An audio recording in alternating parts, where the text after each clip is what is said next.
Hello and welcome to Backlight Boston, presented by Luminarium Dance Company.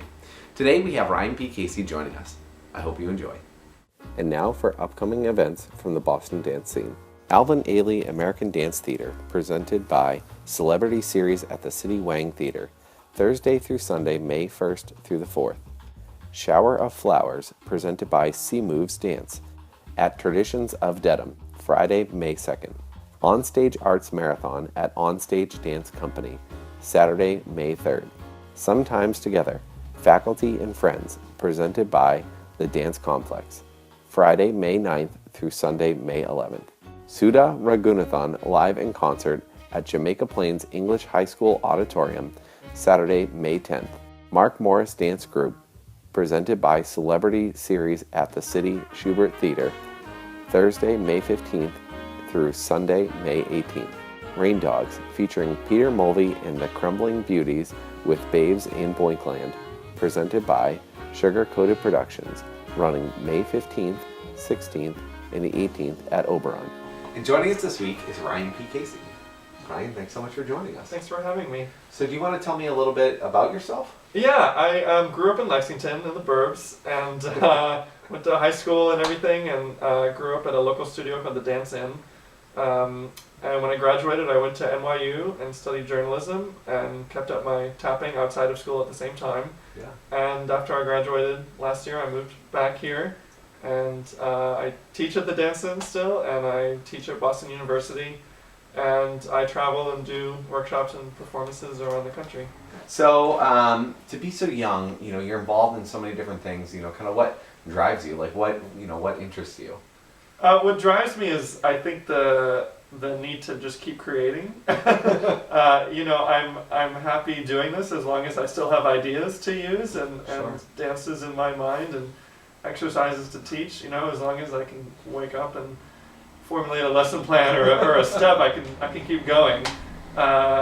So it's just that passion for doing it and the desire to keep doing it that keeps me going.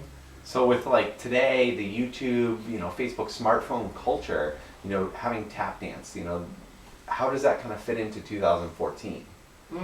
Great question. I was just reading an article today called, it was from Dance Studio Life, it was called like Hollywood Does Not Believe in Tap or something. And it was about how a choreographer or a director who had worked on some of the big dance movies lately had tried to pitch a movie to Warner Brothers or whatever about tap dancing, and they had not been interested. They had said, tap doesn't appeal to anybody. It's not modern. It has no glamour. No one cares. I think so.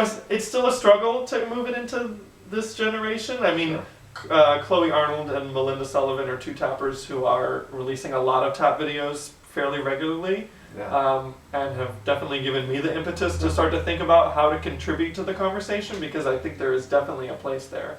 And they're both doing some interesting things, not just with tap in terms of making tap videos, but really using cinematography on some level to do something interesting with tap. So the ball has been rolling. The ball is starting to roll, and we've got some work ahead of us, but it's we're getting there. So kind of a three-part question for you. Who would you consider your biggest influence, your biggest mentor, and your biggest idol? So I think the people that I've worked with over the years, the people that I've majorly worked with, have all kind of contributed something to who I am as a dancer and a teacher, so I'm kind of a composite of all of them. I think, my dance teacher, Thelma Goldberg, and my other tap teacher, Kelly Kalita, I had them at the same time, and I'm always grateful that I had them teaching me tap simultaneously, because Thelma was giving me a lot of the old-timey kind of material and using the old music and how to use your arms and how to incorporate your jazz technique, and Kelly simultaneously was giving me the new stuff, the flash steps and the things that I couldn't do then but was able to do later because I had been introduced to it. So I feel like my dancing, therefore, is kind of the two of them put together in a way. I have both sensibilities, which I'm always grateful for. And then I worked with Aaron Tolson, who did Riverdance and Imagine Tap, and he had a real hoofing sensibility that was completely alien to what I had grown up with. So stepping into that world kind of forced me to take it up a notch, because I was dancing alongside his students who were dancing so differently from what I had grown up as. So, and then I was in Michelle Dorrance's company, and she introduced me to what you were talking about kind of modern tap dancing and the idea of tap having character and story and quirky songs and all the things that I really came to love. So as she probably influenced me the biggest way in terms of the direction that I'm heading in right now.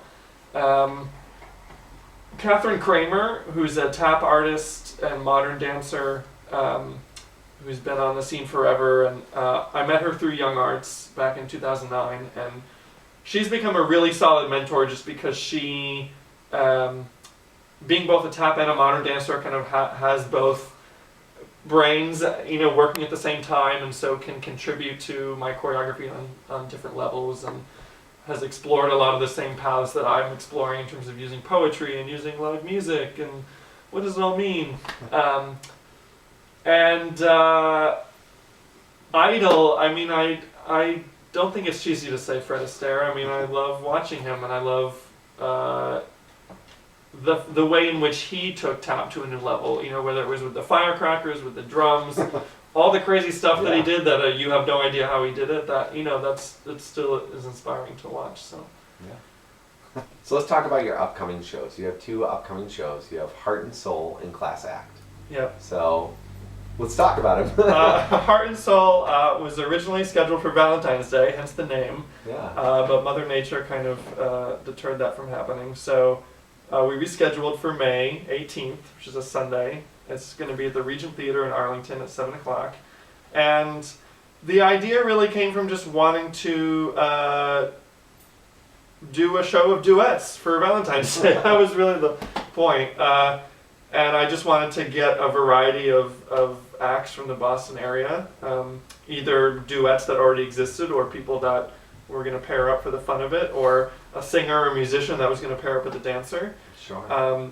And so we have some tap, some contemporary, some modern, some ballet, some classical Indian, some hip hop. I tried to get a variety, and it's just about kind of interpreting the idea of a duet and kind of a little variety show. Well, and you keep everybody interested. There's something for everybody. Yeah, I hope so. So when is that again? That is on Sunday, May 18th at the Regent Theater at 7 o'clock. Great.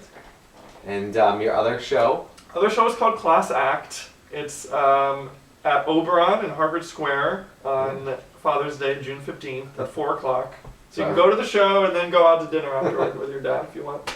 And it's exactly what you talked about, which is trying to take kind of an old theme, trying to take some 20s, 30s, 40s jazz, which is basically the entire soundtrack, and just infuse that music with contemporary choreography and ideas. So I riff on vaudeville and Gatsby and crime noir and just things from that era. Unwittingly, I've kind of touched into a whole new demographic with the show. A lot of the older crowd really love the music because it's what they grew up with. So I've attracted a lot of them. But it's it's a show that's just a jazzy, tappy experience, and I hope people come see it. It's a new show, so that's great. And do you find it's something where with your with the tap that you do, you're creating your own kind of soundtrack on top of the music? So is that difficult to kind of go back to an old standard? That these people, that new demographic that you're having showing up, are you showing them something that's new, that's modern? It seems like they're being fairly receptive to it. They are receptive to it. It's not difficult at all. It's really enjoyable. I really enjoy the music already. I'm a jazz nerd a bit, so I like the music too. And it is kind of nice to take a break from contemporary music for a bit. I'm like one of those people that plays the radio in the car all the time, so it's been cool to go into the studio and just play some old tunes and mess around, and also play around with that sensibility. I've gotten to do a soft shoe this time, gotten to do some kind of Fred and Ginger partnering type material, so it's allowed me to explore some new things. Well, that's great. Well, Ryan, thank you so much for joining us. Thanks so much for having me. Who would have known that there was so much going on here in the Boston dance scene over the next few months? Please check out Ryan P. Casey's 2 shows along with all the other performances happening here in Boston. If you'd like more information on Backlight Boston, you'll reach us on Twitter at Backlight Boston. You can also email us at info@luminariumdance.org. We hope to see you next month. Thank you.